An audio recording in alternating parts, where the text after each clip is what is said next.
He's like, well, if my mom had balls, she would be my dad. He's always like, WTF, mate? Saturdays are for competition again. He was 40 points back.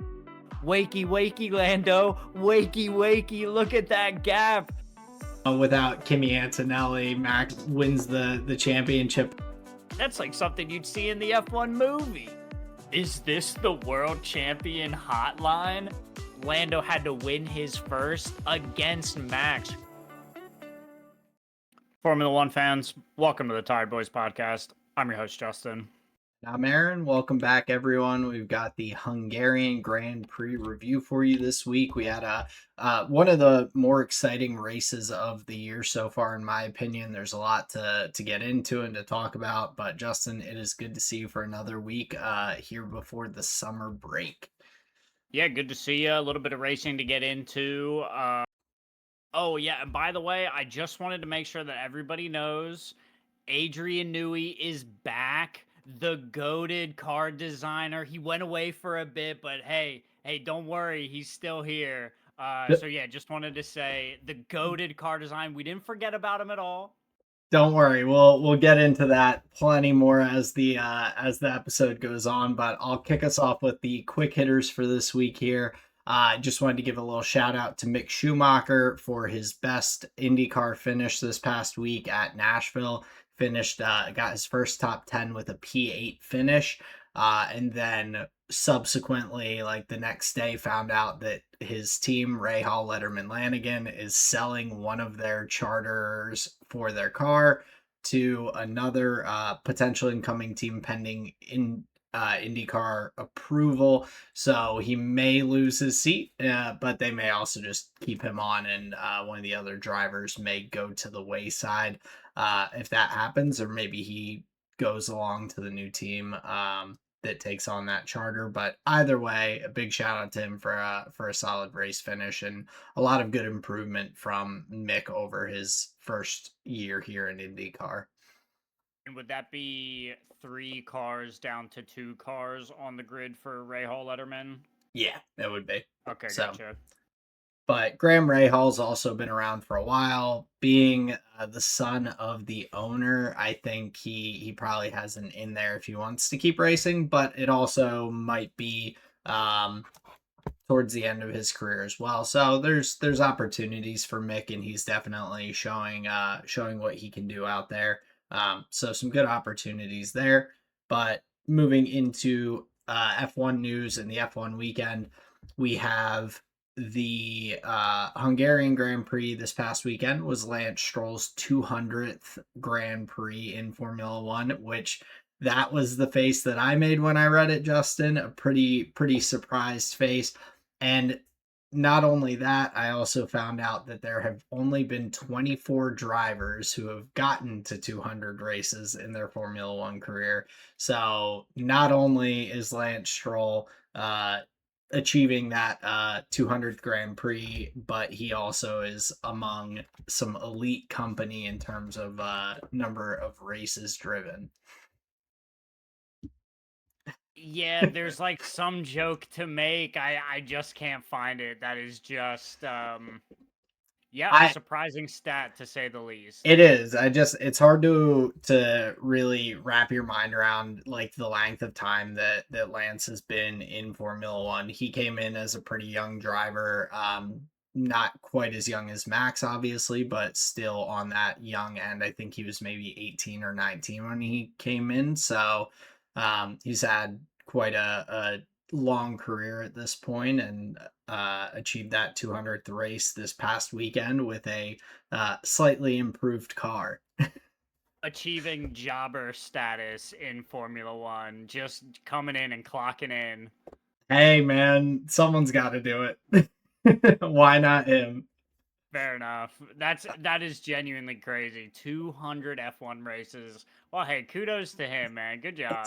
It's a lot. Like it is a pretty massive number in the grand scheme of things. But looking at upcoming races, we found out that the Bahrain Grand Prix most likely is not going to be able to be rescheduled. So they are going to host the Bahrain Grand Prix in Malaysia at the Sepang circuit, which only a few drivers who have been around for a long time have actually driven at. It's less than half the grid at this point. I believe Lewis, Max, Lance Stroll, of course, Alonso, Sergio Perez, and Valtteri Bottas and Nico Hulkenberg, I think, are everyone who has driven there. Ocon may be a potential one as well, but it's interesting to see how they're trying to maneuver around these cancellations with races and all, and find a way to fit things in. So that race will be the October 2nd through 4th weekend, which is going to be, I believe, right before Singapore. And let me take a look here at the official schedule. Um, so yeah, it will be after the Baku Grand Prix in Azerbaijan, and then before Singapore is where they're slotting that in. So just a couple of race weekends out here.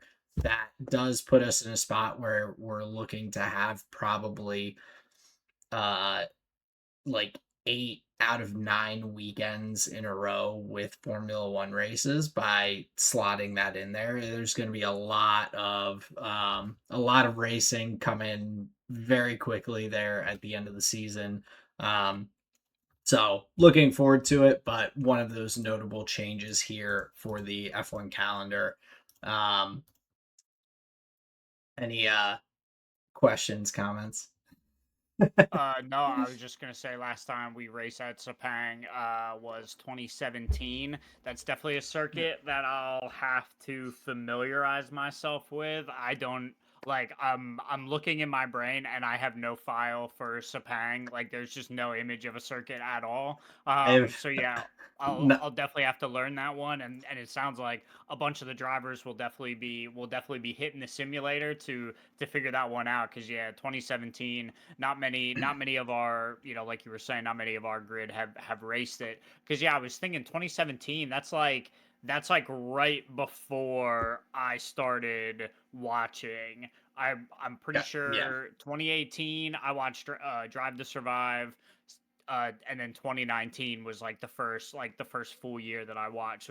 So it would have been right before then. Yeah, and so the Sepang, I believe, podium from that 2017 race was Max, Danny Ricciardo, and Lewis Hamilton with a buzz cut. So I'm pretty sure that I'm pretty sure that was the podium finishers, but it's been a little while. That was very young Max Verstappen there. But I'm looking forward to a new circuit being on the calendar and getting to the opportunity to see them race somewhere new, and to just keep some racing going as we're having some of these cancellations and all. Um, Looking over to a couple of the teams who made some changes leading up into this Hungarian Grand Prix weekend. We had Williams, who are planning to bring a bigger upgrade to Baku at Azerbaijan, but they have already kind of determined that they don't anticipate that is going to put them into any contention, make some massive leap like Aston Martin has. So they're already kind of turning their focus a little bit towards 2027, which is understandable, if but still disappointing. I think with the progress we had seen Williams make at the end of the last regulations to bring themselves into that midfield contention, to kind of slide back down towards the back of the grid is not ideal. Um, but we'll see how they come through with those upgrades, and if that does shake things up at all for them, or at least give them a better direction to go into for 2027. um, Cadillac brought a new braking system here to Hungary as well. We'll get to see how that paid off for them when we get into the race conversation. And then Mercedes announced that they had found the issue with George Russell's car that caused him to lose speed, and SOC, I think, was what he was complaining about, with the charge for the battery at the last race out at Spa. They apparently have determined it was an issue with the coding for the computer systems and all, which for me, and this is kind of why I put it last, is I just find it kind of wild that the era of F1 we're in is like has so much computer interaction that's not just the general like inputs of the car or giving data back to the team and things like that. The fact that the car and the computer systems in it do have this weird um part to play in the driving and how the recharging and deployment of energy and things like that go. It's definitely a strange thing to hear that they fixed his car by doing some coding. Yeah, can you imagine if your favorite Formula One team used a vibe coded software base? Like how shameful. Yeah, it is interesting the like evolution of the technology from very analog to very digital setups. Unfortunately, I don't understand the build of the car at all to like criticize or wonder whatever. Often often often what I find is like they'll they teams will offer a small bit of information but with little to no context around it, so Right. sometimes it just feels like this like weird nebulous problem that as a viewer we just kind of have to take and kind of move on. Yeah. So yeah, I'm not sure because the question is like how easy is that to fix? Is that like a big problem? Obviously, it caused like a issues in one of the races, but then the question is how much will it crop back up again, or any of these things where it's just kind of like, oh, we just have to take that bit of information and move forward with it. However, here's a very different angle than you think I'm going to go with this. When they were talking about their like deployment and uh the they're basically like watchdog type softwares that are like viewing the sensors and monitoring temperatures and things like this. Imagine some type of scenario where it is not just the trinity of performance being car or driver, engine, chassis. It will now be a cube of some kind, a 4 point performance vector or whatever, where we now begin factoring in like the spirit of the vehicle, like the anima of the vehicle, like how powerful is like Lewis Hamilton's AI, like oh man, like that, like who even knows the angles of conversation that we would have. But dude, it'll be like a Beyblade thing, where they're like racing down the track and you see like the spirit of Lewis Hamilton's car come up above the track. It'll be exciting stuff. And you're right, it's in the artificial intelligence age, man. Yeah, I mean, Gemini is just going to be sliding right in there and making some changes on the fly. We'll have car, pit wall, driver, and AI software. Whoever let the best AI win. And then give me like the nanotech Formula One with the AI, so then it can rebuild itself on the fly, give itself different features for like all the jumps and like the wall rides that they'll have to do. Because as the tech improves, well, we have to have powerful circuits to take advantage of it. Got to make it crazy. Have Exactly. some. We'll be on Rainbow Road before we know it. We're halfway there. So this is what I'm saying. I'm happy George Russell's car had a coding issue because we're just one step closer to to the ghost in the race car. Yeah, well, it's interesting though also to hear that the codes are different between the drivers' cars. Like I would imagine that it's just like a copy paste thing. We want both drivers utilizing the best available like software and whatnot. So that's an interesting like thing to run into, but not to get into the weeds too much more since we don't have all the information to really dig into that. But we're heading here into the Hungarian Grand Prix weekend. So Justin, why don't you tell us a little bit about the circuit here and the Hungarian Grand Prix? So the Hungarian Grand Prix, the Hungaro Ring, is nested in Magyarország, Hungary. I just like saying that. I just like saying that town name. First race was back in 1936. A couple of Ferraris, couple of I think it was like Mercedes cars all raced. Unfortunately, though, due to the following war, they did not race there again until '86. We talked a little bit about it at the end of last episode. Bernie Eccleston, at the time when he was the FIA president, I guess it would have been, or maybe it was like CEO or whatever, but like whatever the like director organizing position was, Bernie Eccleston was pushing really hard for a race in the USSR. I guess he, wanted to race. I guess it would have been Sochi or one of these other tracks there. He had a friend who recommended the friend's home country of Hungary. Bernie Eccleston thought that would be fine, so they were able to get a race there organized for 1986.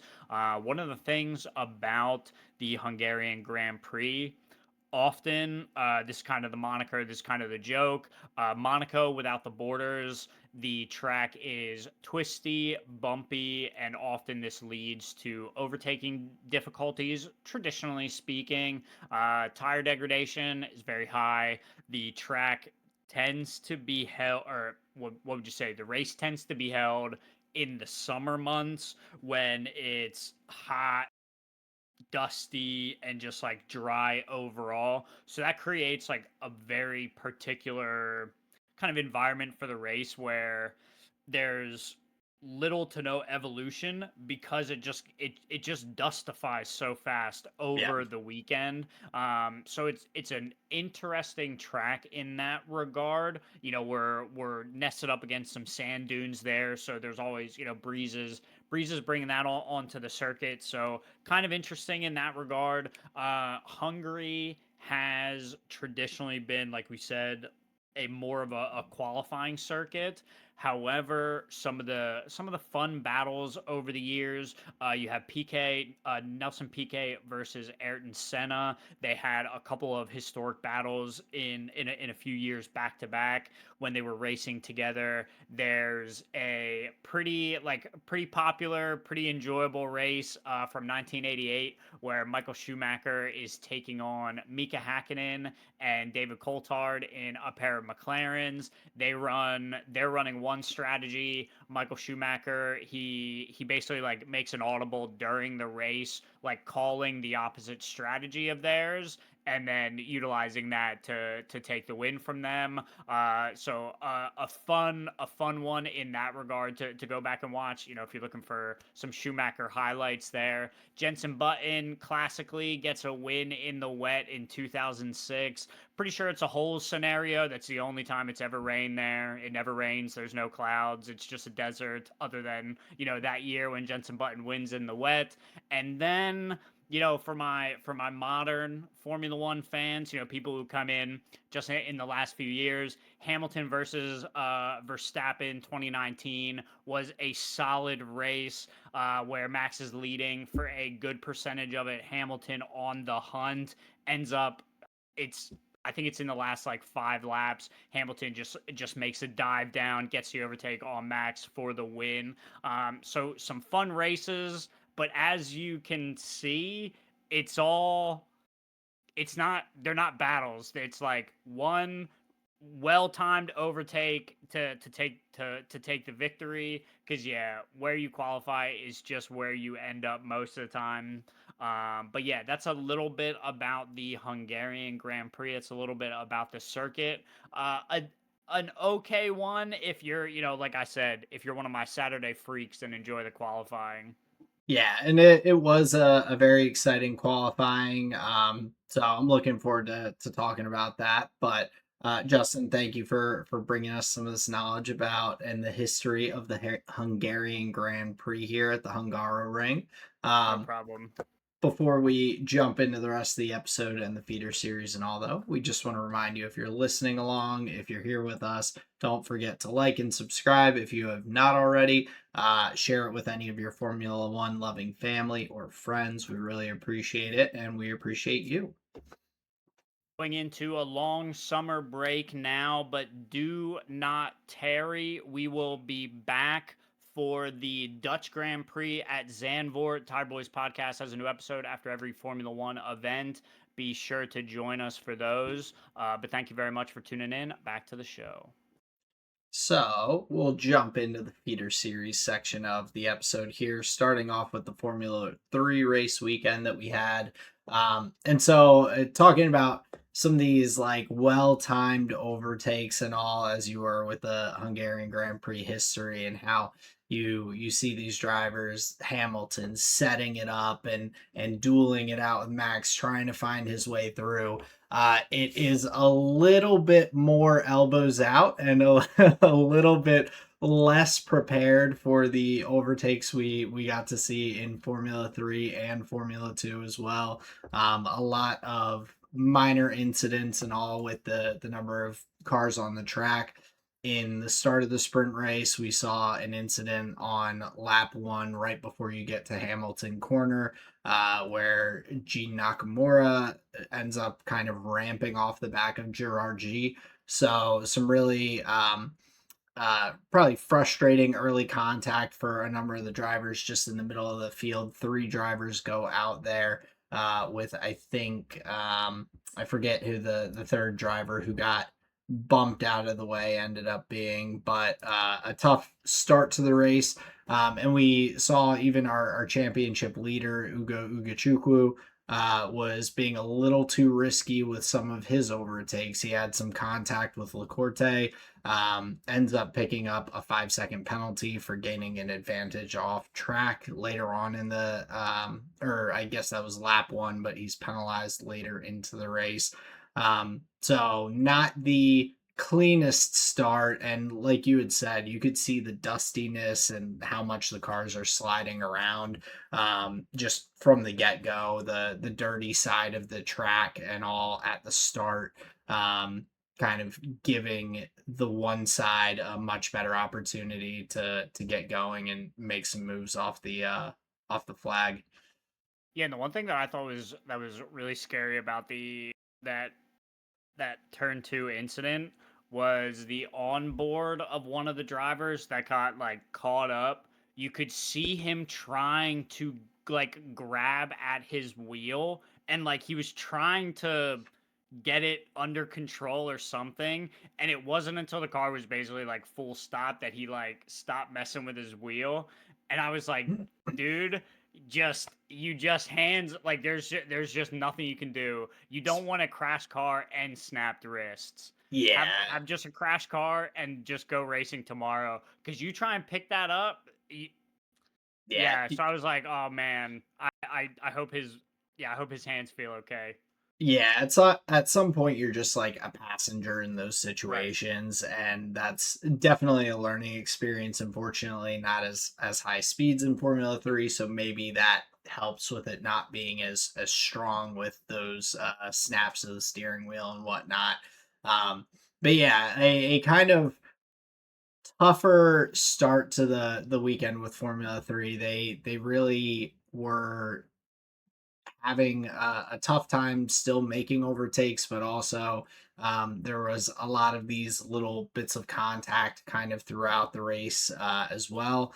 We saw Ugachukwu trying to back up his main opponent, Freddie Slater, to try and avoid giving up that point, which Freddie Slater ends up getting the last points paying position and tying up the championship with Ugachukwu after the sprint race.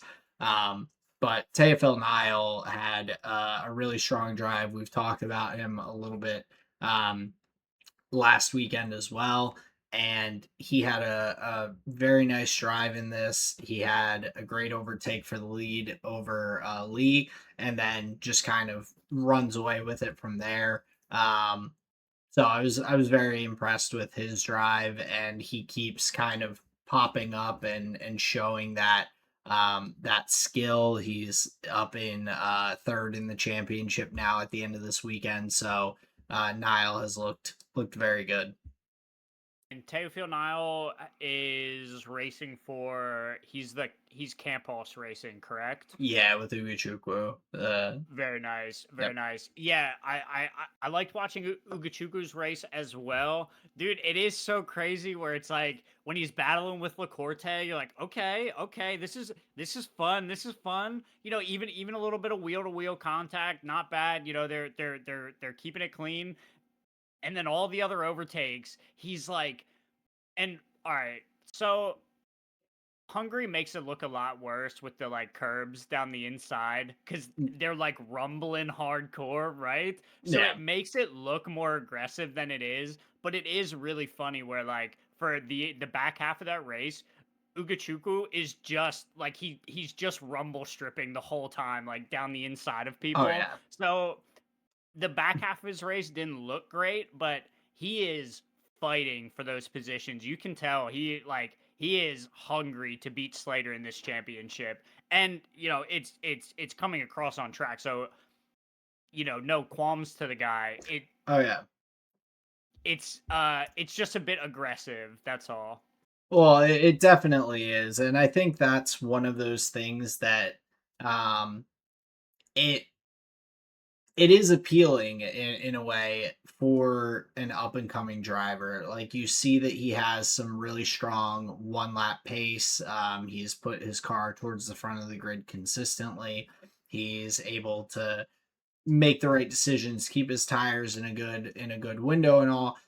And you want a driver to be aggressive, but you have to temper that. And so it's all learning, and that's how these drivers grow. But um, looking at him in the second race as well and how aggressive he was being there, he starts out in P6 with Freddie Slater up in P2 after the qualifying. Slater gets a really good jump off the starting line, but like as we're going through, Ugochukwu is going up early, making aggressive moves. He has contact with his own teammate Teofil Nile at one point, and kind of bumps him wide, and Niall is on the radio complaining to the team like, "Yo, what is my teammate doing?" So it's definitely one of his racing attributes, but he just has to kind of find the right spots. And this is a tough circuit, like you said. It's not easy to pass. Um, you do have some opportunities, especially with the smaller F3 cars, but even with cars having the DRS and the slipstream down the main straight and all, getting to turn one, they were eking out the tiniest of my axles ahead of yours going into the corner. It really isn't one of those like blow by circuits where you can really just zip past when you have that DRS open. Yeah, and like you're saying, it's not even that it's not a guaranteed overtake into turn one as well, and as well because we'll get into later, Nicholas Solov in the Formula Two races, he was trying the turn one overtakes and he had some trouble there. Like you know, we'll get into that. But yeah, there is something. So that's what's interesting about Ugachuku is it's like you would rather have that attribute in a driver and try and like turn it down and hone it and like turn it into something that like can win races. But you have to figure you can't teach that type of aggression. You can't teach that type of like looking for gaps and going for them if you want to you know put that phrase into you know Yeah. like a you know an attribute. So yeah, there's something to be said for yeah, he is a bit aggressive, but you know we're looking in this feature race, he has I think two double overtakes, like the one where Tayfield Niles like, hey, what's my teammate doing? It's like, well, your teammate's overtaking three drivers at one time, so like get after it, buddy. So you know what I'm saying, like Oh yeah. it's definitely a double-edged sword where when it's going well it looks amazing. Yeah, and that's kind of one of those conversations we've had about Dunn as well in Formula 2. Like he has a lot of these attributes, but that's one where he has struggled to temper that aggression or just set himself up a little bit better and make the move when he knows it's going to stick instead of throwing up the 50-50. Hmm. So definitely room to grow, and he's a young driver, but it's one of those things that, yeah, it is a skill that you want them to have. You want the driver to not just sit back in the queue and just let the race come to them. You want to try and make things happen when you can, just being smart about it. But another kind of interesting part of this feature race early on is there was a little bit of contact between Freddie Slater and Tuka Tappinen. Tappinen gets a puncture, but is still out at the front of the grid. Safety car ends up coming out, but Tappinen goes to pit because of the puncture, and the entire grid follows him through the pit lane. This ends up with like a reprimand from the stewards to the entire grid, basically, other than Tappinen at the end, just based on the fact that there's a sign next to the circuit that flashes things to the drivers as they're going through. Could be a blue flag, it could be a black and white flag, it could all sorts of different things. But at the pit entry, there is a sign that is supposed to tell them whether or not they're supposed to go through the pit entry, and they were not supposed to. But the entire line of cars just filed on through before picking up the safety car there. So a kind of funky moment seeing all the cars come through because they're not like typically making any stops at all if you can avoid it in the Formula 3 race weekends. So a funny situation and a good pit stop for tapping in to get the tires changed and slide back out in like P8 or so after it's all said and done. So a pretty quick stop for the team. Yeah, the homies just wanted to make sure that Tappinen got in and got out, nice and safely. The homies just followed him in, make sure everything went well. And then on the way back out, just looks like a game of Frogger, just like car. He has to like slide in, like find a little gap. So yeah, like that's just hilarious. Monkey see, monkey do. Like how does that even happen? But tapping in gets new tires. Everybody else just follows through. Stays in their spots pretty much. But yeah, the end of this race is really where it gets a bit more exciting. We see Freddie Slater with the lead of the race from that point on, having a really strong drive. But like you said, Ugachukwu getting another opportunity to get multiple passes in one corner. He gets 2 and 1 going around the outside at Hamilton corner to get up to P2 and try and chase Freddie Slater. He has a couple of attempts across the rumble strips to get past Slater later on in the race, but couldn't make it stick, and I think resigns himself to collecting the P2 points versus potentially taking the two of them out. Um, but with that, we have Freddie Slater taking the lead in the championship over Ugachukwu with 2 race weekends remaining. Yeah, only a few points paying opportunities, and that's why I was so excited after it was like a virtual safety car or another safety car to like clean up debris on the circuit or whatever. But it's Slater in the lead, Ugachukwu behind. Slater is set to lead the pack off, whenever he wants. And I think there's like 6 or 8 laps left or something like this. That was a pretty exciting like race restart in the sense of the two championship leaders front of the pack there, with the opportunity to like for either of them to take the victory. So yeah, I thought the finale to the, well, not finale, just the final stages of the feature race was really exciting.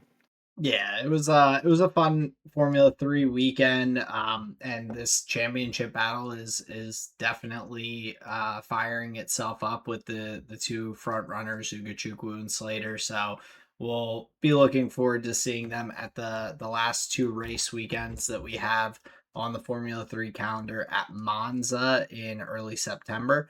and then quickly followed by Madrid at the Madrid. So, yeah, a lot of excitement. And then, of course, we'll start hearing about drivers and lineups for Formula 2 in the future. In the next year, we may see some of these drivers slide up and get some opportunities to drive at the end of the Formula 2 season as well.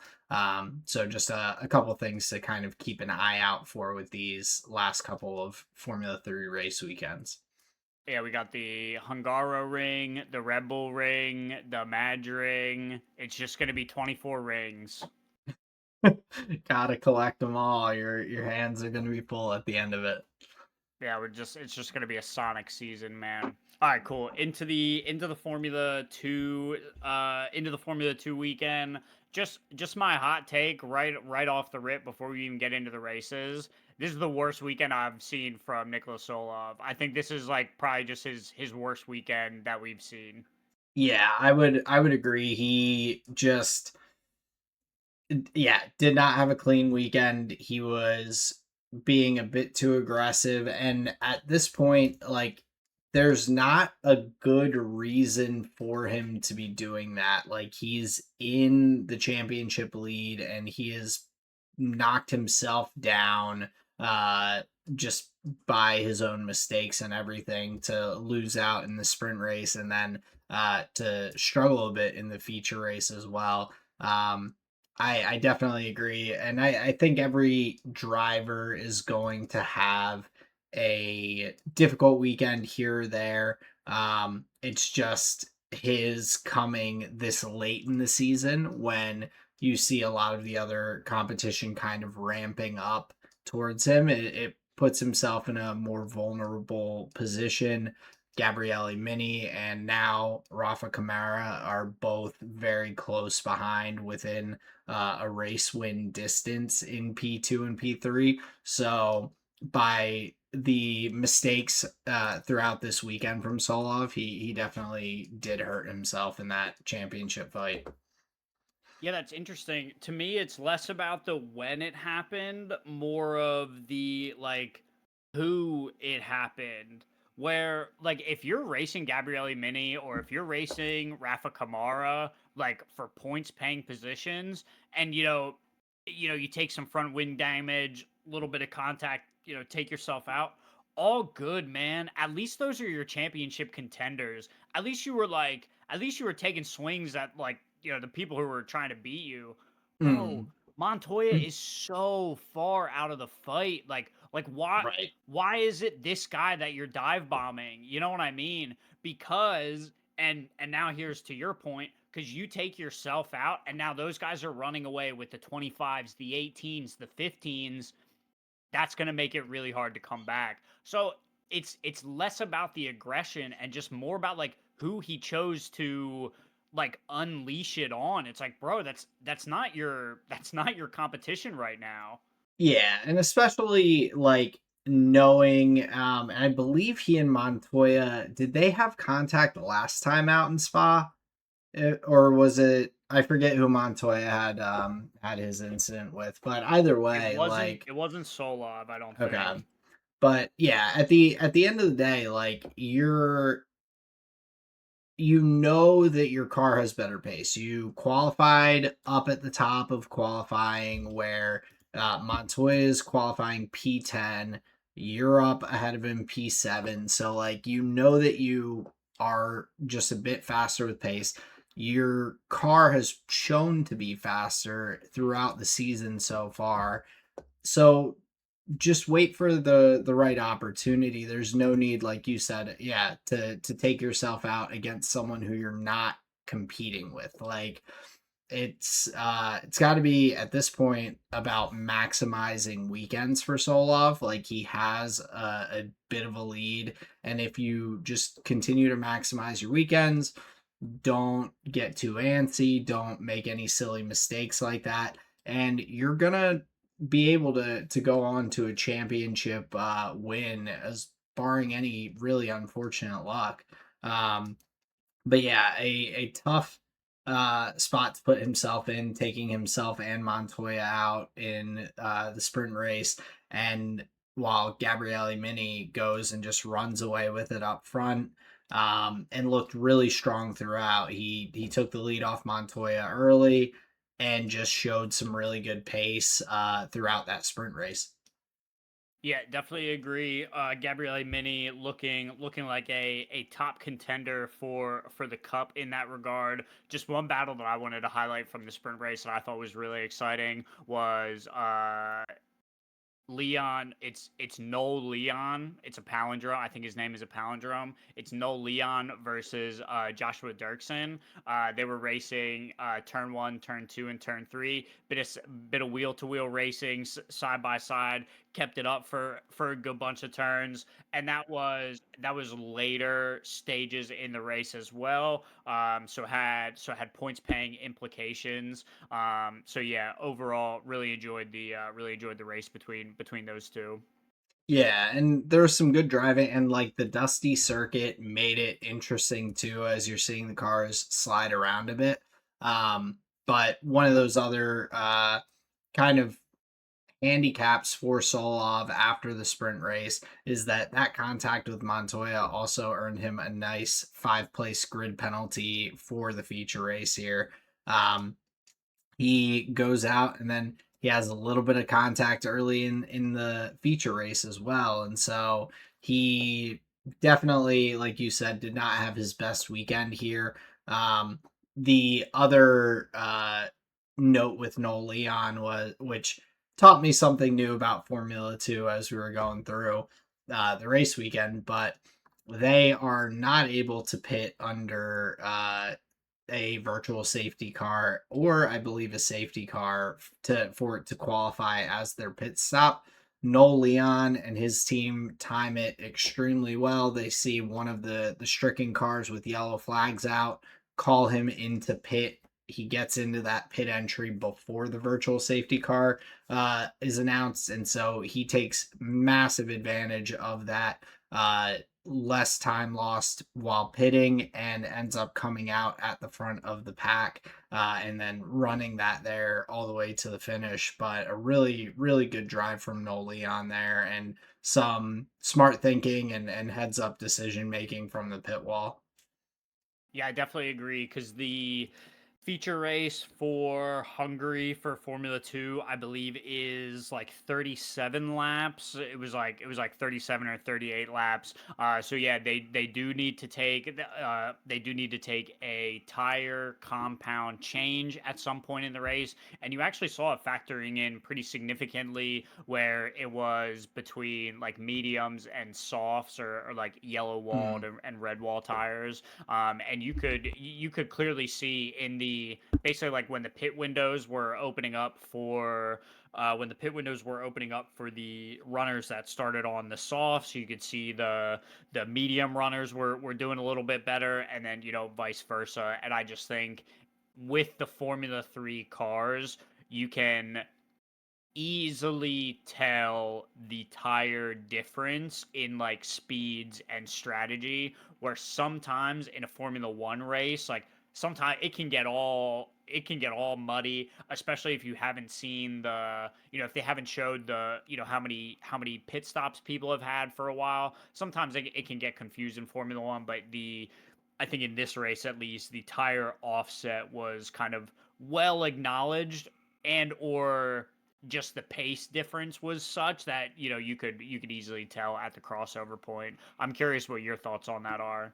Yeah, I thought it was pretty interesting. We saw like Sanopol Intrapuvazak was on, I think he was one of the top runners who went on the medium tire early on, so he was able to take advantage of when the soft tires were falling off and everything towards the end of the race, or towards that middle of the race, to really start making moves up through the grid.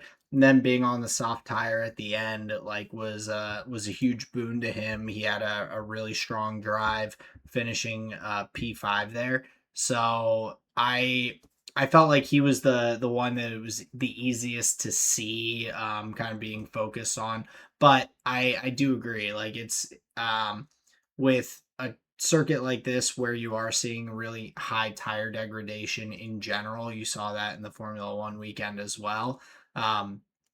seeing how these tire strategies, and it's not just about keeping your tires like in a good spot, it's like keeping them alive for Right. the entirety of the race. And you do see some of those tires really falling off at the end, so it's interesting to see that, finding pit windows and everything. This was one of the Formula 2 weekends where I feel like there was the most differentiation there. So I thought that was, I agree, that was definitely an interesting part of this F2 weekend here. Definitely agree. Yeah, another highlight for me, Rafa Kamara back onto the podium for the Formula 2 feature race. I was really happy to see that. Still not guaranteed in the fight, but a podium definitely gives him a chance. Yeah, and I mean, he's only 22 points back from Solov now. He's 2 points back from Gabriele Mini in the P2. So after picking up a 20-point weekend, he brings himself a nice bit closer to both of those drivers ahead of him on the calendar. The driver behind, who is Alex Dunn, picks up 0 points on the weekend. So that was another note. He just had a pretty tough go of it over the weekend and couldn't find his way up into the points.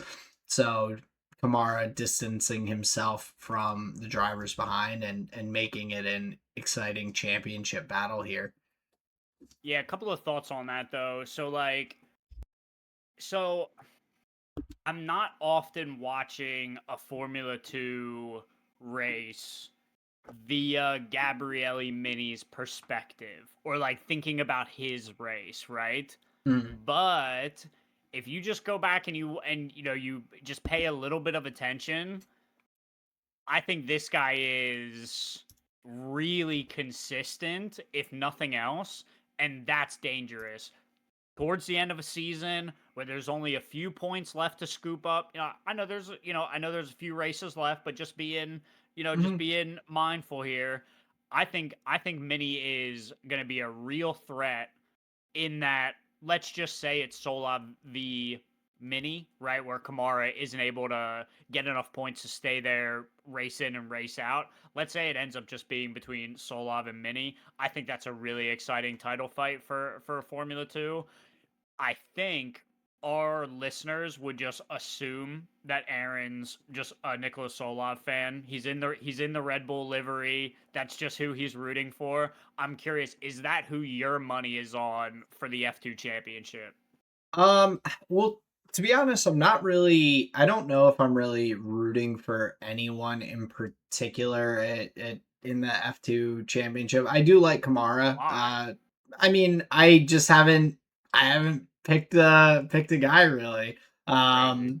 But I mostly just like to keep an eye on the drivers that we are hearing conversations about. Rafa Kamara has been talked about potentially going to Cadillac. He's been talked about being the reserve driver for Haas next year. So obviously someone whose name is in the mix. Nicholas Solov has been talked about going to Racing Bulls potentially, and also I'm keeping an eye on both of them. But you're definitely right with Gabriele Mini about his consistency. Even just looking at his uh season so far, he's only missed out on points in two races across the entire calendar so far, where Solov's missed out on points in 5 races. Kamara's missed out on four different races in getting any points. So that consistency, even if it's not always the P1s, he's picking up good points on as pretty much every race weekend. So he's definitely having a strong drive. He's in that Alpine driver academy, so depending what happens down the line with Colapinto and Gasly, you could see him sliding up into either a reserve spot or potentially onto the grid in the future. But yeah, I think he's having a really strong season, and that's making it exciting, having a little bit of a three-way battle at the top for the championship, where we only have like the two two driver battle in the Formula 3 championship. So I'm definitely excited to see how the rest of the season goes here. Okay, gotcha. So that was just a long way of saying you haven't backed any horses. Gotcha. All Just good. Montoya. Okay. Ooh, okay. Okay. Damn. So I had a bad weekend. No, that's why I don't want to talk about Yeah, that goes it. without saying. But yeah, there's a lot of excitement left in Formula 2. We've got 5 race weekends left ahead of us. Coming back to it in Monza as well with the Formula 3 calendar. So we'll look forward to seeing how things shake out here at the top. Sounds good. Looking forward to the race topics here. One of the things that I noticed, just thinking about F1, the practice sessions, there were a few like very noticeable, what would you say, development changes. A few teams working on, and this is just using a little bit of context clues, just based on the other sentences around what I'm reading. Ferrari, Red Bull working on they're like scoops in front of the DRS flap, and Mm, it seems like that's a way to mitigate the like loss of grip under like in the braking zones when your flaps are closing, right? It seems like they're trying to maintain grip levels even while that wing is like flipping forward.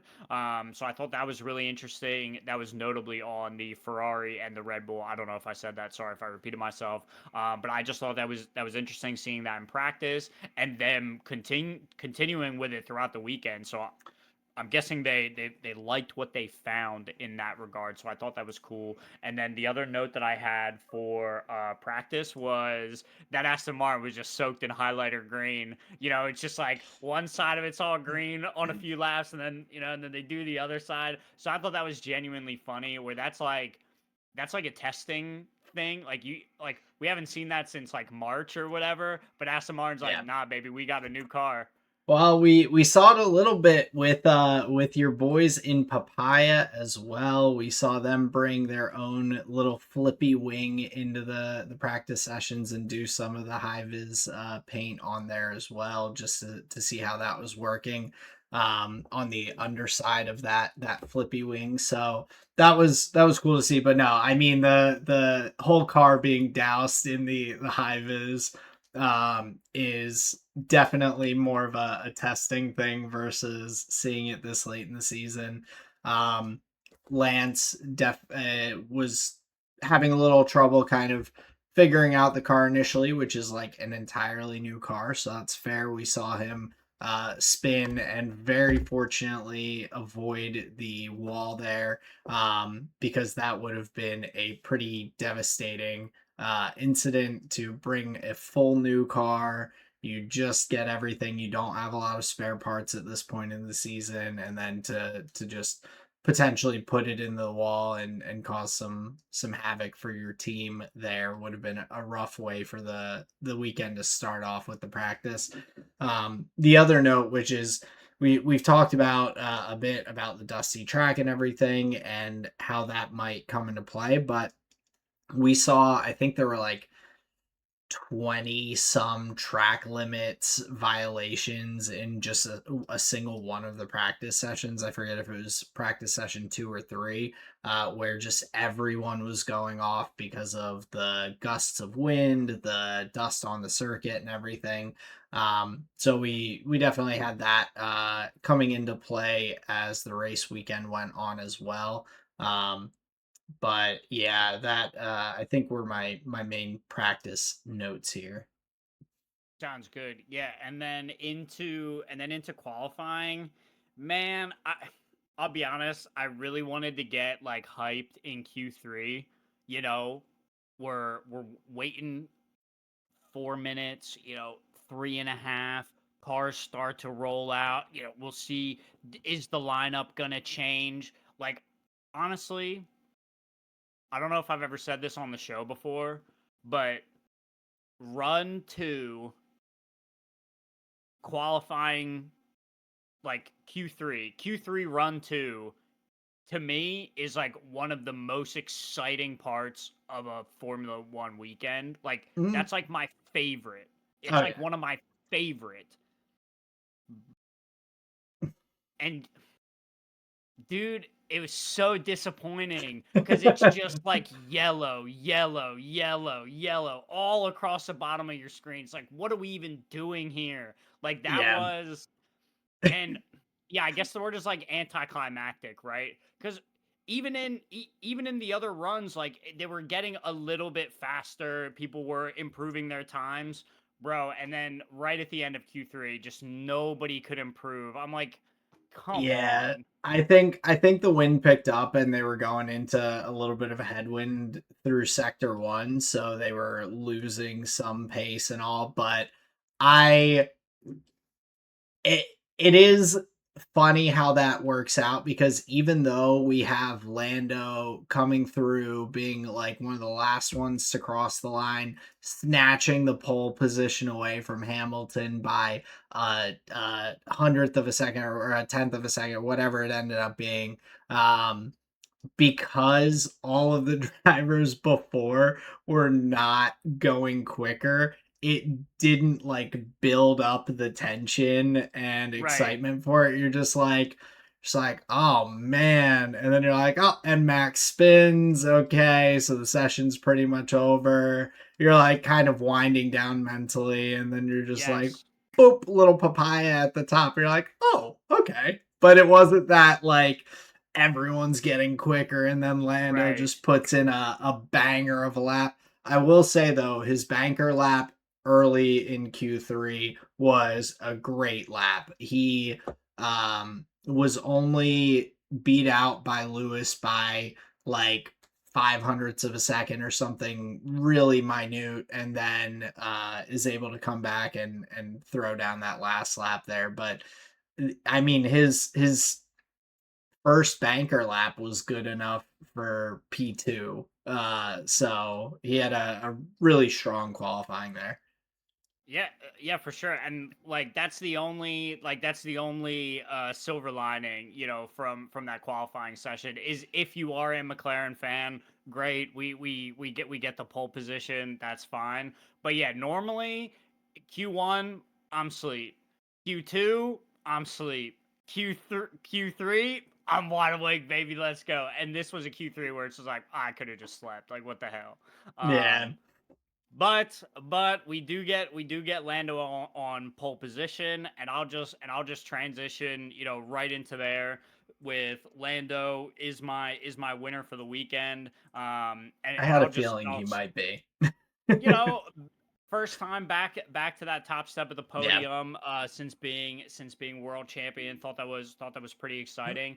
And then but also like from the angle of like McLaren in the season. So I want to read you, this is a quote from Lando Norris after the win.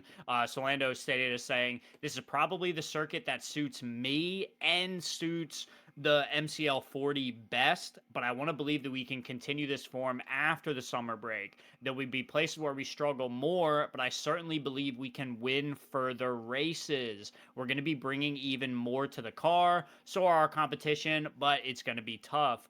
Andrea Stella, this is me paraphrasing, Andrea Stella is like uh, mirroring that sentiment where he's very keen on the development package and the route that they've chosen into the year. He feels like this is like a really big correlation weekend where like the data and basically everything they thought they were doing right, this win basically confirms for them that they have got it right, and that the development package that they're or the development route that they've chosen is kind of, for now at least, the right one to go. So I really like how that idea is being echoed both from the driver and the team principal. You can tell it's a feeling that is like just permeating through the team, where the correlation behind the on track performance versus like basically what the data was telling them, the correlation is very high, and now they've been able to convert. So for me in particular, as a McLaren fan, that's like very exciting. Kudos to Lando, great race, but just as well for like this season, factoring in the constructors championship, I think that's really exciting that we get just a big stamp of approval from a team saying like, yo, our package slams, watch out. Like that's really exciting where we basically thought it was Mercedes. Okay, maybe now it's like Mercedes and Ferrari. I think this was, aside from Oscar Piastri, like that's Hmm. just a failed gearbox. Like that, whatever. That's not a large problem. That's not indicative of like you get what I'm saying. Yeah, So that's 100%. really exciting that it feels like McLaren is, I'll say it like this: they are in a fight. Yeah, but I mean, they have consistently shown that their correlations are positive. Like, I can't remember the last time that they brought an upgrade to a weekend and it hasn't worked well. Like, it maybe hasn't always propelled them to the front or immediately gotten them a win, but they are not running into issues where they're bringing something, it doesn't fix the issue. The driver, like we see with Red Bull, where Red Bull's brought different upgrades and everything. And Max and Isak are both still complaining about the balance of the car, the stability, these ongoing issues and everything, when McLaren's been bringing these upgrades and all to the circuit, they have been working, and they're seeing those correlations from the wind tunnel and the simulator come through. So definitely a team to keep an eye out for. They may be a little too far back in the championship right now to fight for the constructors, but I mean, this is progress that's going to carry into the future years of this regulation set, and if they can position themselves back up at the front like they were in the end of the last regulation, then obviously that's going to be beneficial for future years and everything. Yeah, but if future Justin came to me and was like, okay, obviously Kimi Antonelli wins the championship, but Justin, what you get to look forward to every weekend is just Lando v Max just in a fist fight for P3. Okay. I'll take Like, it. okay. That'll be fun. I would not mind that. But I'll give you my first winner this weekend. It's Nico Hulkenberg. He picks up his first Ooh. points here on the year. Um, and Audi in general, like they were looking pretty good. They put themselves in a good spot to pick up the points. Even if Oscar had not gone out at the end of the race, Hulkenberg would have been in P10, picked up that first point of the season. But with Oscar going out, he's P9, Bortoletto's P11. So they're right there in that kind of competition and that battle with the Racing Bulls at this point, who've positioned themselves as kind of that best of the rest team. It isn't quite showing yet in Audi's point total, but they're definitely right there, and they're starting to take advantage of those opportunities as they come up. So yeah, big kudos to Nico on the first points of the season. And then Bortoletto finishing, I think Bortoletto was P11, so just right outside of the points for him as well. So Audi pretty close to, a double points finish. So yeah, looking forward to seeing what they can do, once we get back from summer break. But Aaron, I'm curious, who's the team that you had for your winner? So my team winner was Aston Martin. And just from seeing the progress that this car immediately made, and also this is where I wanted to bring it up.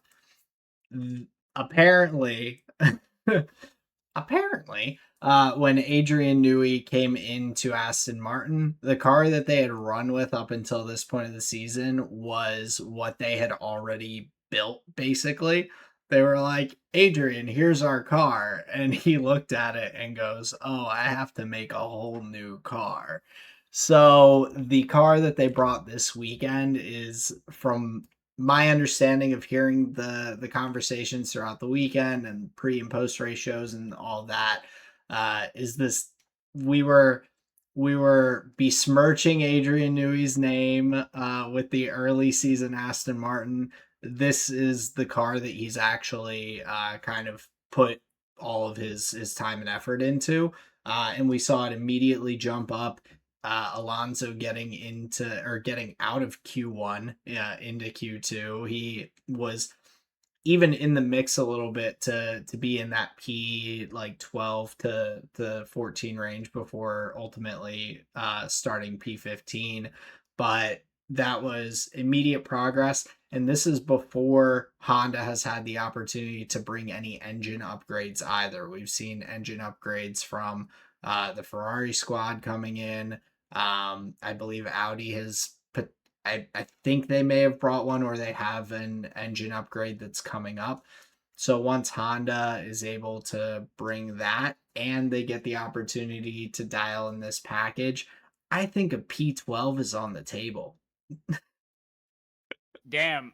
I mean, yeah, that is pretty impressive. And we were just saying the last episode out, you were giving us the quick maths about like even if they're this amount quicker. So this car was legitimately like 3.5 seconds faster than their previous car. Yeah, it threw them in the mix, and obviously like with just having a couple of practice sessions, or well, the three practice sessions to dial in the car, they're not going to be able to fully optimize it. They're trying to collect that data, make sure their correlations are all working and all with the Viz paint. But I mean, an overall a P13 and P14 finish when 19 drivers, I believe, finished the race is massive compared to being 2 laps down, dragging up the back of the grid for the past few race weekends. So I was very impressed with the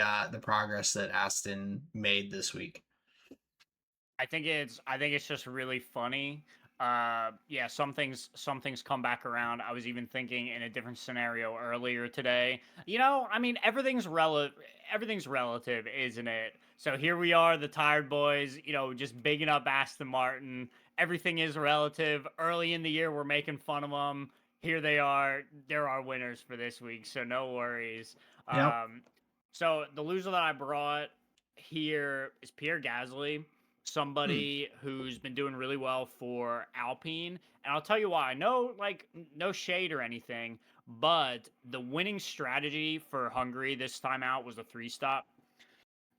Lando and I'm pretty sure Lewis Hamilton both did the three stop, and some other drivers as well.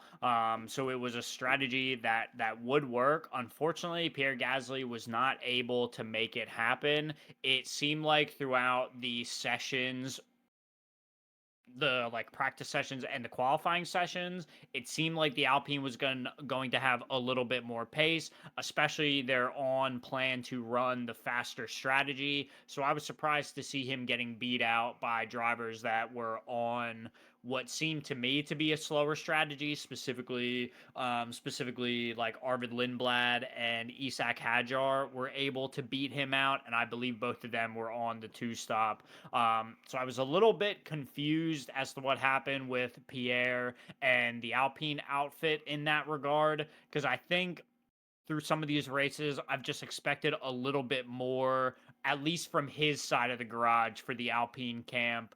And this seemed like a weekend where they may have been able to do a little bit better. So I was just kind of disappointed with Gasly's race this weekend.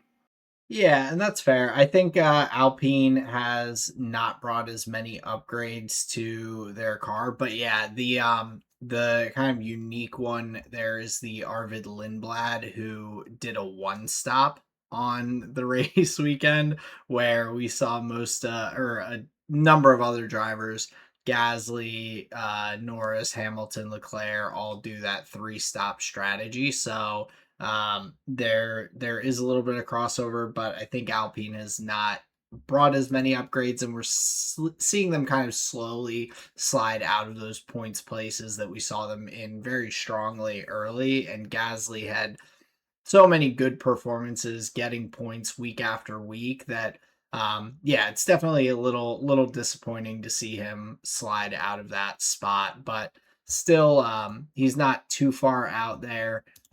He finished up in P12, so just outside of the points pay, or no, sorry, I had that mixed up. He finished in, no, he did finish P12. I thought I had myself mixed up there. So yeah, just outside of the points, not too far off. I'm curious who was a driver that you thought lost out this week. So the driver that I had was Carlos Sainz, and it was more so just the um, his reaction to his incident with Piastri and everything. I think it's perfectly reasonable that for him to say the blue lights weren't coming up on my dashboard and everything, and I was in the middle of this battle with Alonso on track, so I didn't see the blue flags on the side. And yes, I should have been paying more attention, but if my dashboard had flashed the blue, then I would have looked up and seen it. I was just locked in and didn't realize he was there. But after crashing into Piastri, who was in the virtual lead of the race at that point, after his pit stop and everything, he kind of doubles down after the race about, oh, I didn't see it, there's this and that and all. And even after the videos of him driving past 8 blue flags on the side of the circuit, he still just kind of was like, hey man, that's just racing. And it's like, that's the kind of racing that almost got Max Verstappen fighting Esteban Ocon after a race, because Esteban like took out Max trying to unlap himself. Like, you're at the back of the grid, you're not in a points position. I get it, you're still racing and you're fighting for your spot and all. Like, no harm, no foul, but like, just let the leader through. Like, that, it's mind-boggling that he didn't um even like be like, yeah, I messed up, I'm sorry to Oscar. It weird situation, but yeah, I messed up. So that is why Carlos Sainz is my driver, who I feel like was lost out on the weekend a little bit here, both in his drive and the way it went, but also just in that PR side of racing that we have as well. And there was a bit of a whiff of something wrong with the blue flag system. Like, Yeah. even Lando in the post race said that he had blue flags like blip onto his wheel for some amount of time. So that's why I brought up the angle of, could there be a team involved way And to it sounds like, enforce those rules? well, it sounds like the team actually had come over the radio to Signs as well and been like, "Hey, Okay. you have Piastri coming up behind." So it, to me, it's like, yeah, more of that situation of like, he should just have a bit more situational awareness in that, because it was a very lazy like move that he went into the side of Oscar on. And Yeah. it makes me like, he just kind of just casually slides to the outside of the track. But it does make me wonder as well, like with Oscar going out with this gearbox issue, he clearly didn't have the same pace in the gearbox that Lando had. So we're seeing that Lando's newer gearbox that was replaced like a race ago or so has more power than his. So yeah, it's probably towards the end of its lifeline anyway. But does that contact potentially damage that, or cause enough pain to the car that that comes into play potentially with Oscar not finishing the race. Like maybe the engine would have lasted, maybe not. I'm not here to say signs is why Oscar ended up not finishing the race. But I mean, all of those components are pretty fragile, so I wouldn't be surprised if that is at least not helpful to the gearbox at the end of the day. Yeah, I can tell you when we're using my nanotech Formula One cars with the AI that can self fuck, what's a word, self a change self you know uh, self evolve it, what's what yeah, even the word that I'm looking for, we don't even have the English to conceive of these type ideas. we're not that advanced yet. Basically what I'm just trying to say is like have the car like fix the gearbox by itself. Okay, we can keep going now. Well, and I'll go into my second loser of the weekend for my team. I had Cadillac. And they've had a lot of it's their first season, so I'm not gonna go too hard on them. But after all of these issues that they've had with brake duct fires and things like that throughout the year, they, as I mentioned in the quick hitters, make an announcement that they're bringing a new braking system in for the race weekend to try and resolve those issues that they've had earlier in the year. And then both of their cars DNF with almost the same exact issues that they've previously had, one with a brake fire with Valtteri Bottas going out, and then Sergio Perez with his car just having the suspension arms break from going over the bumpy curbs a bit too much, I guess. And we've seen both of those things happen throughout the season already with Cadillac. So just looking towards them to continue their progression and improvements with the car, but it's definitely a rough weekend to bring in what you think is going to be a solution to your issues just to see that go up in flames, as it were. Very, very nice. And I actually miss out on a bingo square for that one. If I ever get a genie, I'll have to really think about my wishes. Because I just wrote down engine on fire. And now uh here I am just staring at this bingo square like, man, if just be more general just or say car, car just say on car fire. on fire. Exactly. So yeah, really really wishing I had that bingo square checked off in that regard. So my loser here is Mercedes. They looked perfectly human this weekend, that's for sure. Kimi Antonelli still on the podium, still with some pretty decent pace, but they, for as much of the season has gone on, they have been the ones to beat for sure. Having at least one of their driver on the top step of the podium or close by at least.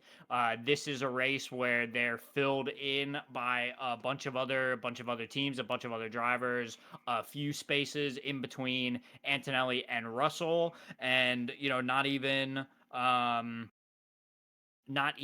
winning the race. So Ferrari kind of matching, if not maybe exceeding in some ways, especially with their grip under braking package that they've begun figuring out.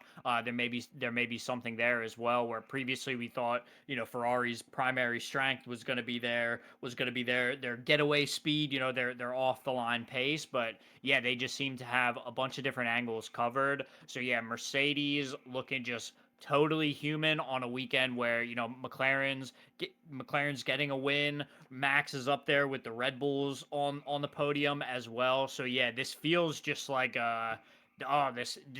this race just feels like a total shifting of the winds.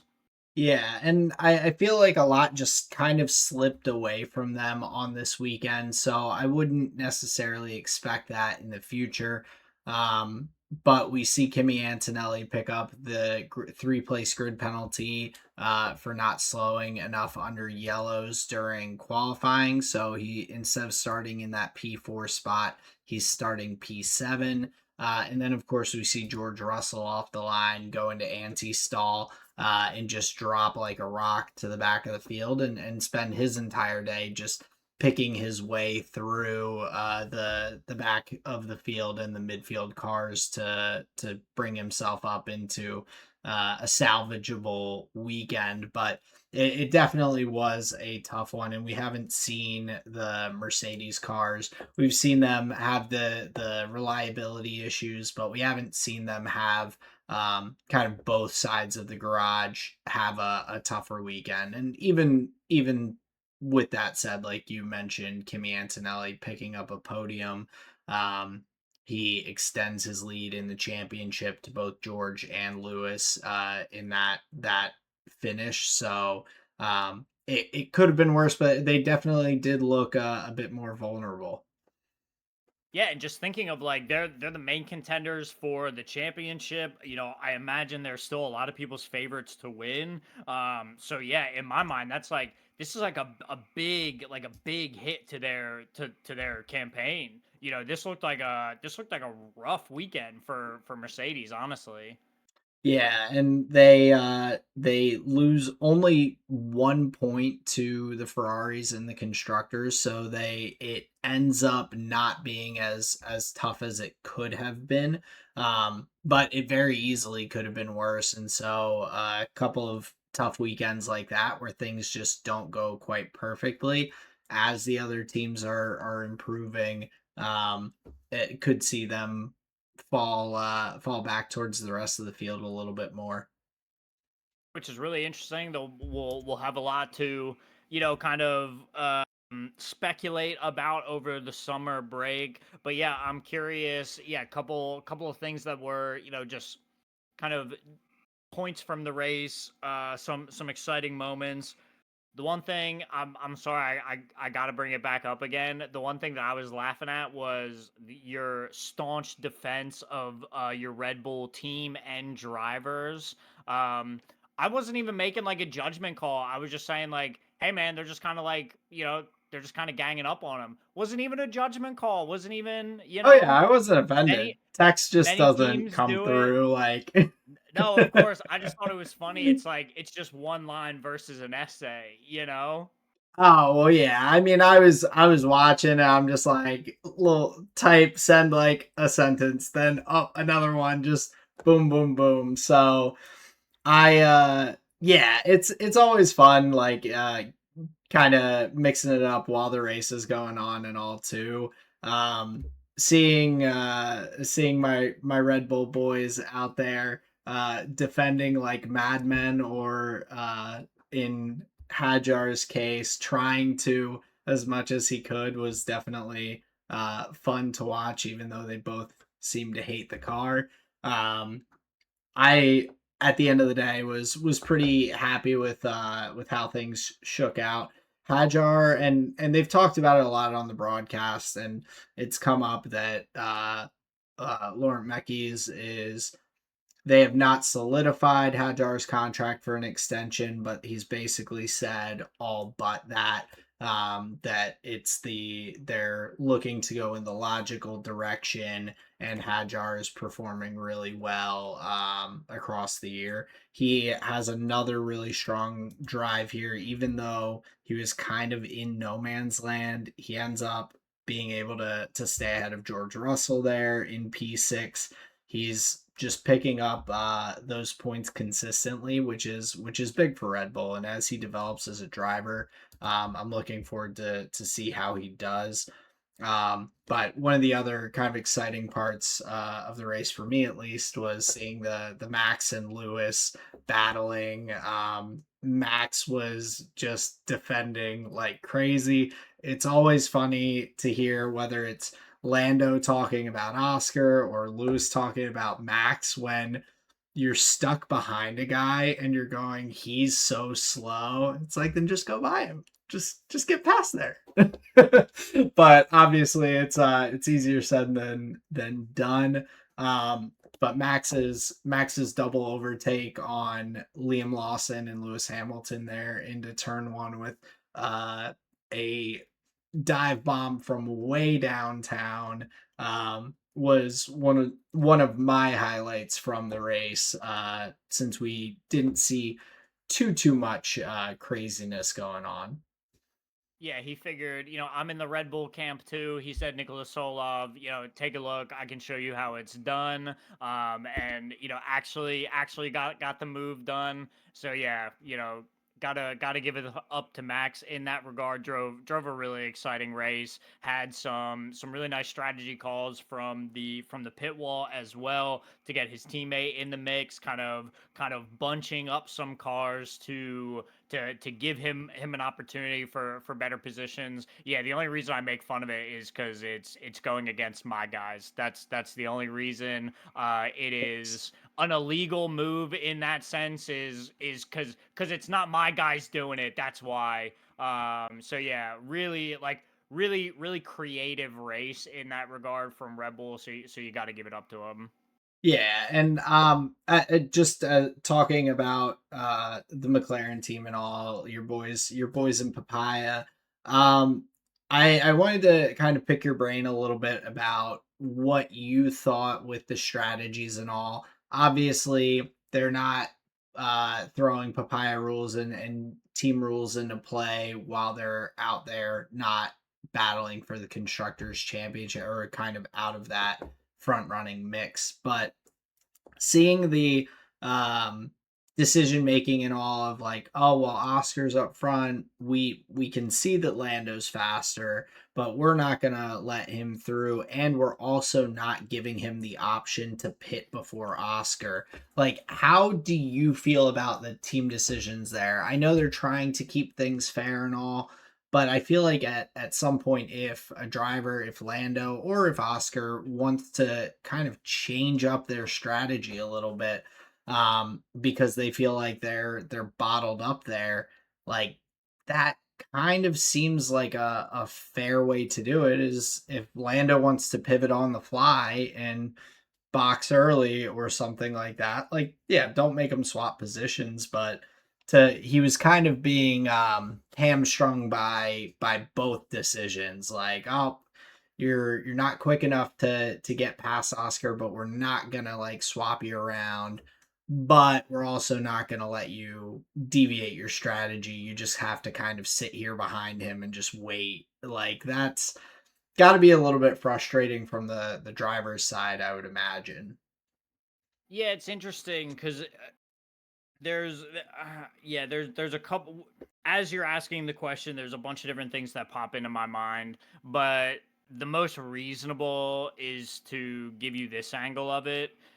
The question of track position versus pace. Like, pace is just theoretical, and pace may not last for more than a lap, 2 laps, 3 laps. So, from a driver's position in the cockpit, you feel like you're faster. Your dash is telling you, like, the delta. You've just got your slow ass teammate in front of you. Like, I can totally understand that. From the team's perspective, though, it seems like, and over time, pit walls have prioritized track position over pace, where it's like, yeah, Lando, like, I'm sorry you feel like you're just drowning behind him.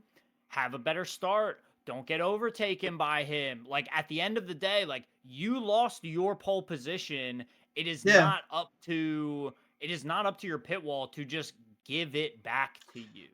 So like Yeah. I don't feel that way either. Even So with here like just letting him pit if he wants to try it. Like, and obviously there's other so things that come into play you there can't because you you don't want to can't do go that. into. You can't do that because that goes against the papaya rules. Where if Lando just says, and it's not just F you Oscar, it's F your whole side of the garage. Where the only way that happens is if Lando and William Joseph, I'm pretty sure is Lando's Mm, engineer, they have to make an executive decision between the two of them and just say, like, fuck it, we're pitting. Like, forget Oscar, forget that side of the garage. We're gonna make a move.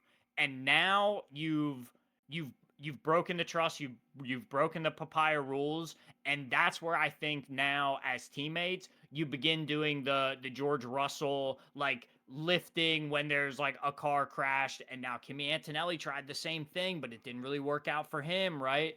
Mhm. So from a team perspective, track position over pace. Pace is just theoretical, right? Yeah.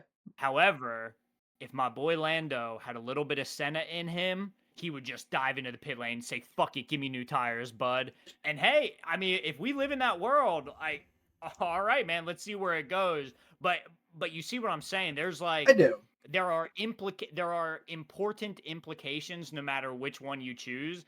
And I'm sorry, but I again, I think McLaren they did okay. They did all They right. did, and I mean it worked out.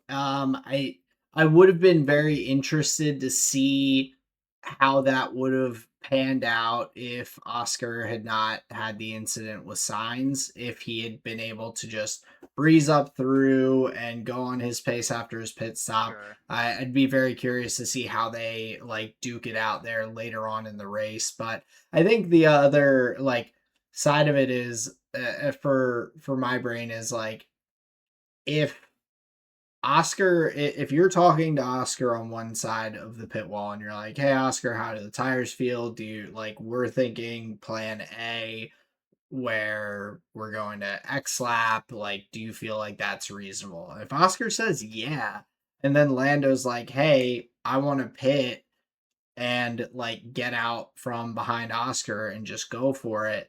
Like if Oscar's happy on plan A or on whatever their strategy is, like it shouldn't be all this back and forth of course of like, well, Oscar, Lando wants to pit. Is it okay with you if he pits first and then you pit after? But if they're like 5 laps away from their target lap and Lando's like, "Hey, I want to pit now or it's going to be a multi-stop race.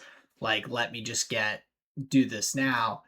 And of course there's other components to their decision makings. If Lando says, "Hey, I want to pit," but he's going to be stuck behind Nico Hulkenberg like struggling to get through the field and everything, then yeah, don't like that's a bad decision and you tell him. But I feel like there is a little bit of wiggle room there, but I in general agree with your opinion on that of like, hey, prioritize the driver up front and that's how you avoid kind of interpersonal conflict.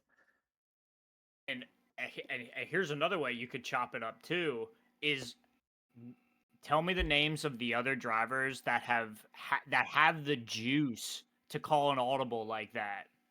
Tell go ahead and name me all of the times you've heard of a driver like calling his own audible like that. Go ahead, name them.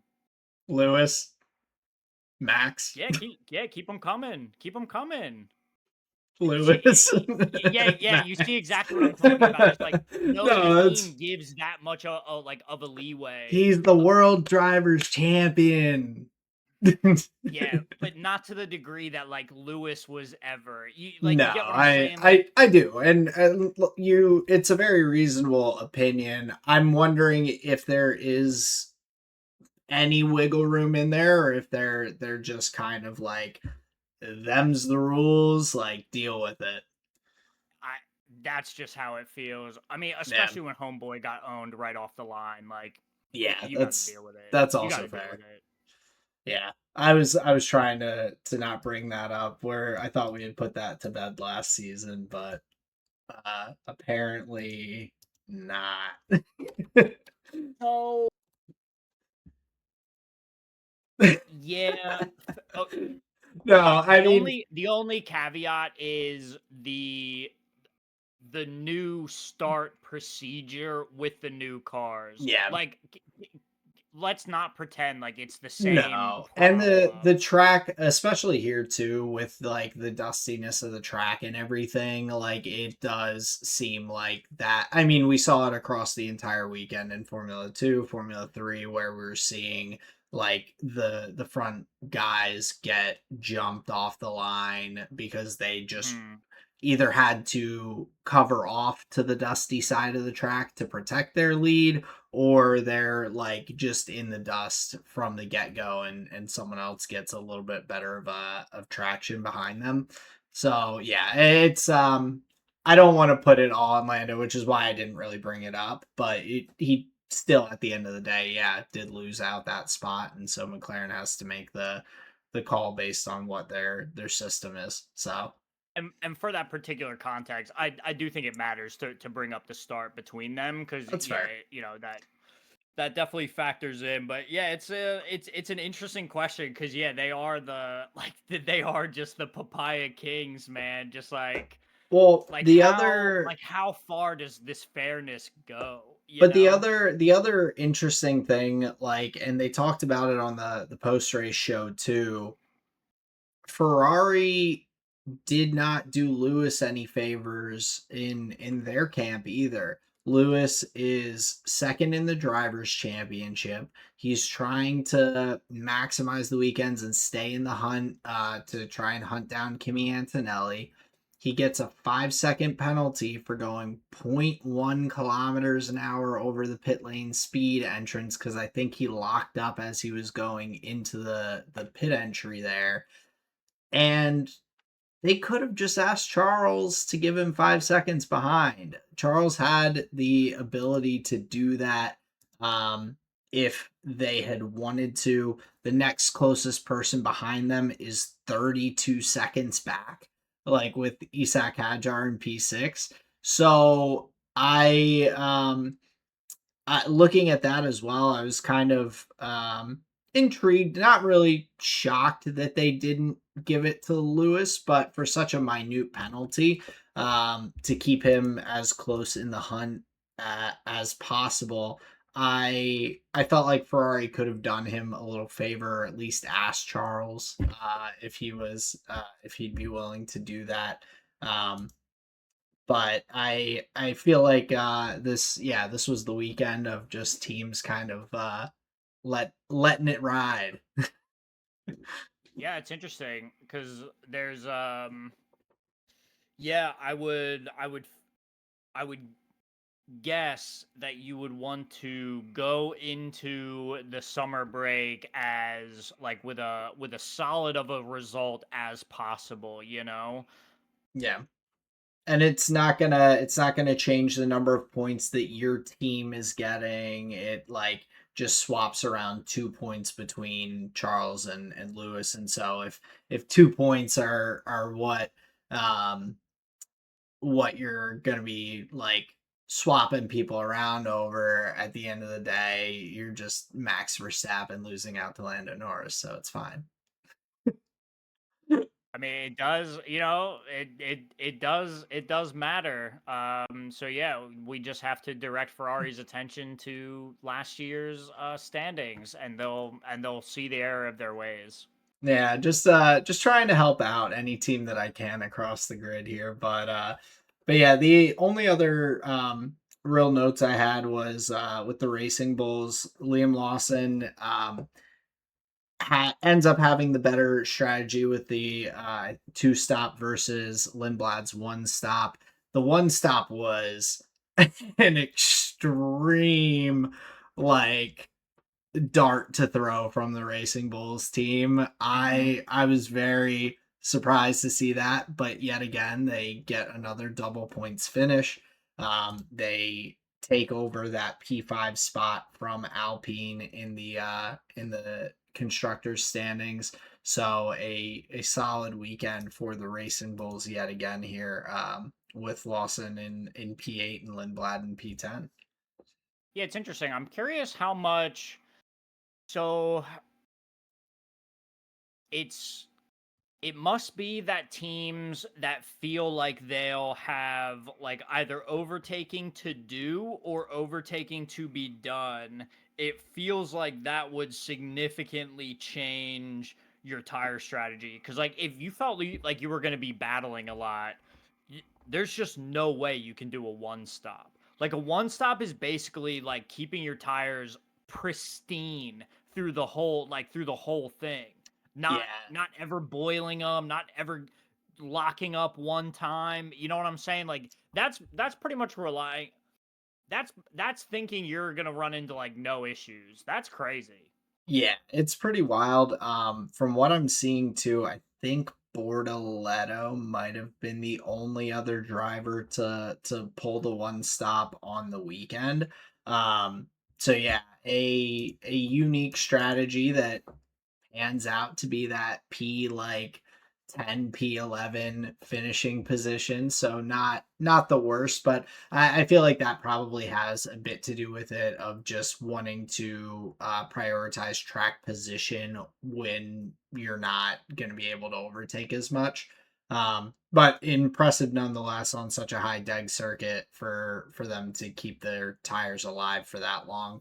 I was shocked that Max held on to his soft tires as long as he did at the end of the race, maintaining them to go to P2. I was anticipating him to have to do the three stop as well, but I think he ended up going about 30 laps on his soft tires there at the end. So pretty wild. Yeah, it is really surprising what some drivers are able to get done. When you just hear about so much degradation up and down the grid. It's just wild when people are able to whisper their tires through large stints of the race. Because like man, just anything happens. You pick up debris on the circuit. Like Mm. people have gotten punctures for way less than some contact. Oh, So big yeah, time. that's just really impressive for Max. Yeah, and so I think did you have any other team or driver notes here you wanted to touch on with the race weekend? No, I don't. I don't think so. I think we ran through all the, all the big points. Awesome. So then we had the podium finishing of Lando Norris, Max Verstappen, and Kimi Antonelli here for the Hungarian Grand Prix. And then we'll be heading over to the Netherlands for the Dutch Grand Prix after the summer break. But before the summer break, we have the hot seat here for the Dutch Grand Prix. Yeah, we'll see how well Aaron knows his favorite driver's home race. I've just got the most trivia you've ever triviaed here. So we'll see how well you know the circuit here. Aaron, are you ready to get into the hot seat? Yeah, let's check it out. I've got 3 questions. Multiple choice answers will be provided here. So, question number 1: what is the name of the British racing driver that won back to back to back here from 1963 to 1965? Is it A, Graham Hill, B, Jim Clark, or C, Jackie Stewart? Ooh, I will go with C, Jackie Stewart. Incorrect. It is Hmm. B, Jim Clark. Okay. All right, all right. 0 for 1 so far. Question number 2. In 1974, which driver brought Ferrari back to the top step of the podium with wins in Spain and here in the Netherlands as well? Is it A, Clay Regazzoni? Is it B, James Hunt? Or is it C, Nicky Lauda? I will go with B, James Hunt. Incorrect. He wasn't even racing for Ferrari. Question Brutal. number Oh, question so was number it Nicky 3. Lauda? It was Nicky Lauda. Okay. You're right. Yeah, I thought it was a trick question.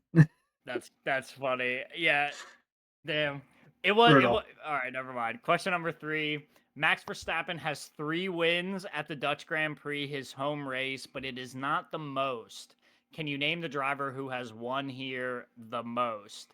Is it A, Nicky Lauda? Is it B, Jackie Stewart? Or is it C, Jim Clark?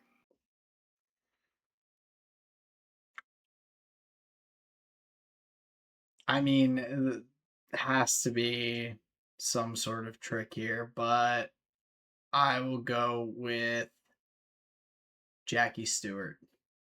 Incorrect. It's Jim Clark. Of Did course. you think the trick was like it can't be Jim Clark twice? Basically, yeah. Dear Lord, you've got to get the idea that I'm tricking you like out of your head. I can't help it. This is what I do with I would do this with every multiple choice test I've ever taken. So it's ingrained in me. But an 0 for 3 week for Max's home circuit, that's pretty rough from me. I didn't know we were gonna go back to the 60s, to be fair, but I guess I'll have to Yeah, brush up on my just general history of what drivers were driving in what eras and all a little bit. like I said, that's some pretty trivia there, if you ask me. That was. Like, dude, goddamn, that is so funny. Yeah, maybe I have to rethink my questions. Maybe that has to happen as well. But yeah, an 0 for Nah, oh 3 no. looking ahead That's at fair. Dutch Grand Prix. I hope you guys all do better than I did.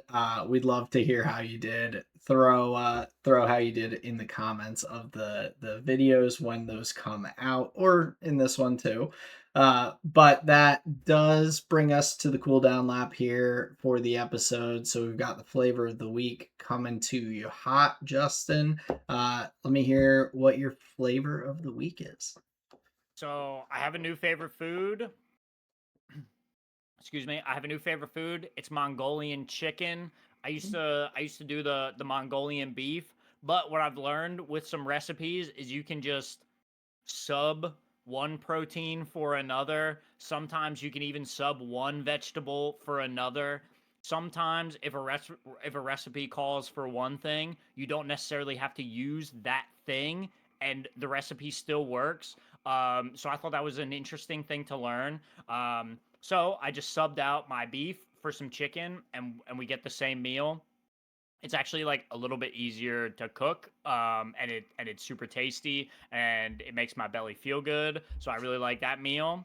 And then for my music, I'm gonna hit you with something very different, and it may surprise you. So I learned over the weekend that I am ASMR sensitive.